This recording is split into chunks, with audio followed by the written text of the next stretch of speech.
सुप्रभातम बच्चों।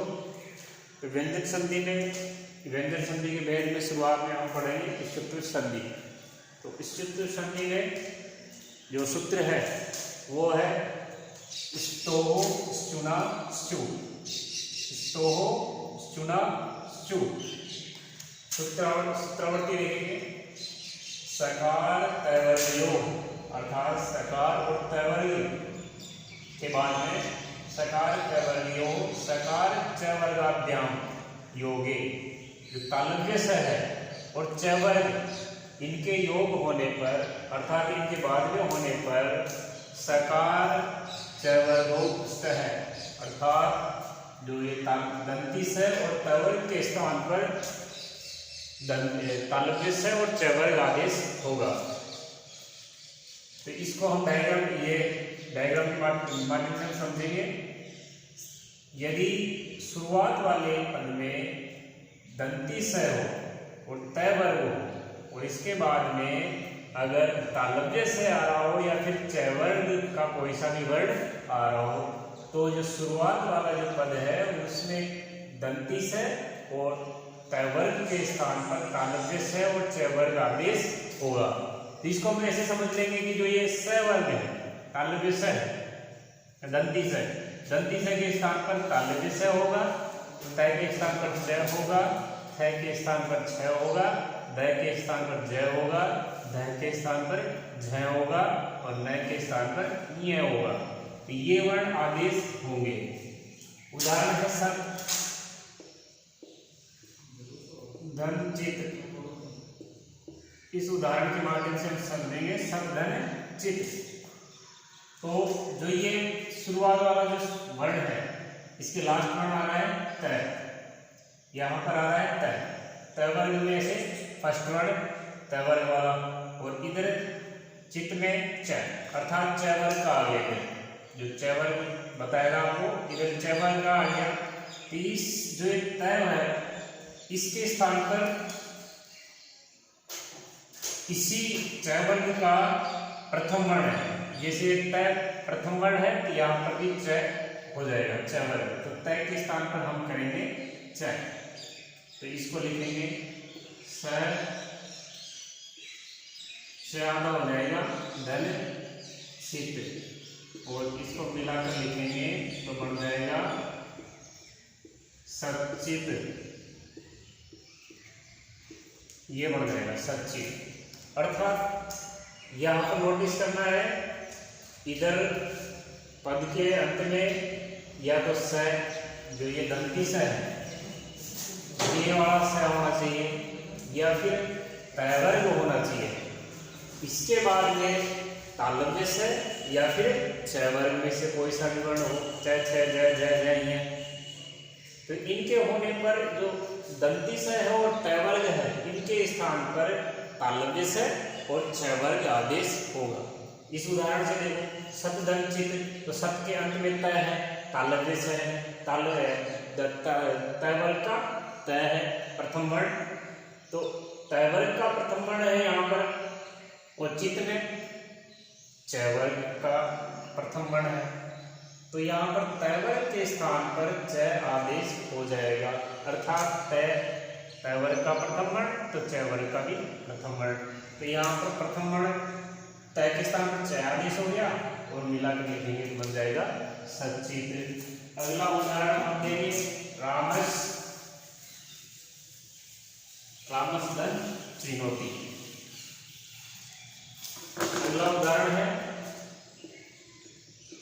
रामस धन चिनोती।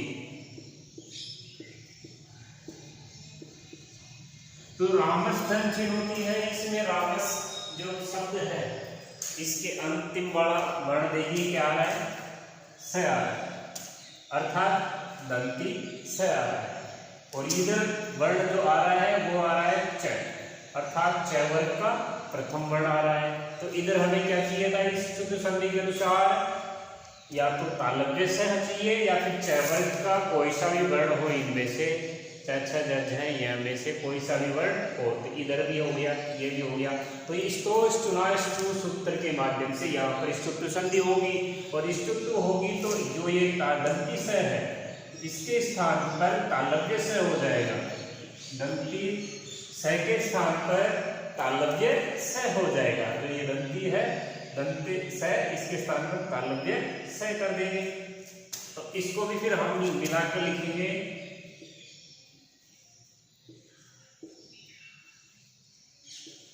राम, और ये स आधा हो गया तो रामस चिनोती, ये बन जाएगा रामस चिनोती। तो इस तरह से ये हुआ। अगला उदाहरण हम देखेंगे हरीश धन सेते। हरीश धन सेते, हरीश धन सेते। तो इस उदाहरण में फिर हम नोटिस करेंगे जो ये पद है, प्रथम वाला पद, इसके अंत में अंतिम वर्ण आ रहा है, अंतिम वर्ण स आ रहा है, अर्थात इसमें से आ रहा है स। तब स यहाँ आ गया तो स के स्थान पर फिर बाद में देखेंगे जो ये पद है लास्ट वाला, इसके शुरुआत में तालव्य स आ रहा है। तालव्य स आने के कारण से यहाँ पर जो ये प्रथम पद के अंतिम वर्ण है स, दंती स, इसके स्थान पर तालव्य स हो जाएगा। तो तालव्य स को ऐसे मिलाकर लिखेंगे तो बन जाएगा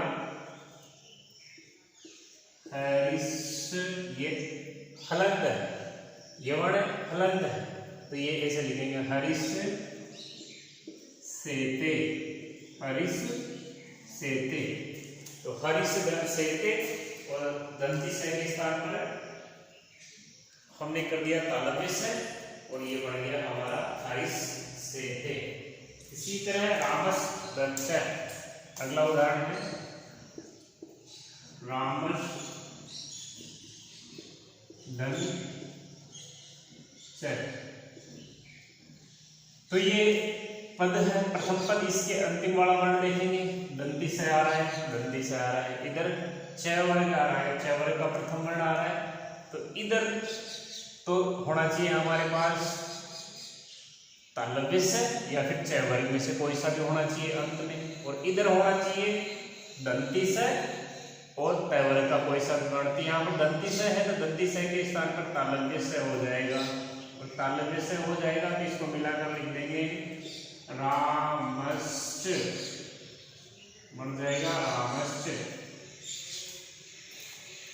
रामश्च। इसी तरह अगला उदाहरण है कस प्लस चित। अगला उदाहरण है कस धन चित, कस धन चित, ये वाला कस धन चित। तो जो कस में अंतिम वर्ण है स, अर्थात दंती स, और इधर है च, वर्ग का प्रथम वर्ण च, तो इधर होना चाहिए हमारे पास तालव्य स या फिर च में से वर्ग में से कोई सा वर्ण होना चाहिए। तो इधर भी है हमारे पास, इधर दंती स या तय वर्ग का कोई सा वर्ण होना चाहिए, इधर भी कंप्लीट है। तो ये संधि यहाँ पर होगी, इष्टुत्व संधि यहाँ पर होगी। तो इष्टुत्व क्या है कि दंती स के स्थान पर क्या होगा, तालव्य स होगा, और तालव्य स होगा तो इसके मिला के लिख देंगे कश्चित, ये बन जाएगा कश्चित। तो इस तरह से हमारी संधि जो इष्टुत्व संधि है ये हमने इसका अध्ययन कर रहे हैं। तो एक बार वापस देख लें, जो सूत्र है वो सूत्र है स्तोष चुनाश चु। ये सूत्र खुद कह रहा है, ये देखो सूत्र में देखो, स्तो हो अर्थात दंती से और तय वर्ग। शुरुआत वाले पद में शुरू में क्या होना चाहिए, दंती से या तय वर्ग होना चाहिए। और इष्टुना जो दंती से है ये तालव्य से है, अर्थात ये तालव्य से है, ये तालव्य से और च ये बाद में होना चाहिए, पद के बाद में, अर्थात इधर शुरुआत वाला पद इधर और अंतिम जो पद है लास्ट पद इसके शुरुआत में स तालव्य और च वर्ग होना चाहिए। ये होने पर स्टुहु अर्थात जो ये दंती स है और तैवर्ग है इनके स्थान पर क्रमशः स के स्थान पर तालव्य स और तैवर्ग के स्थान पर च वर्ग आदेश होगा। अर्थात स के स्थान पर तालव्य स, तय को च, थ को छ और द को ज, ध को झ, न को ये आदेश होगा। तो ये हमने पढ़ी है स्तुत्व संधि।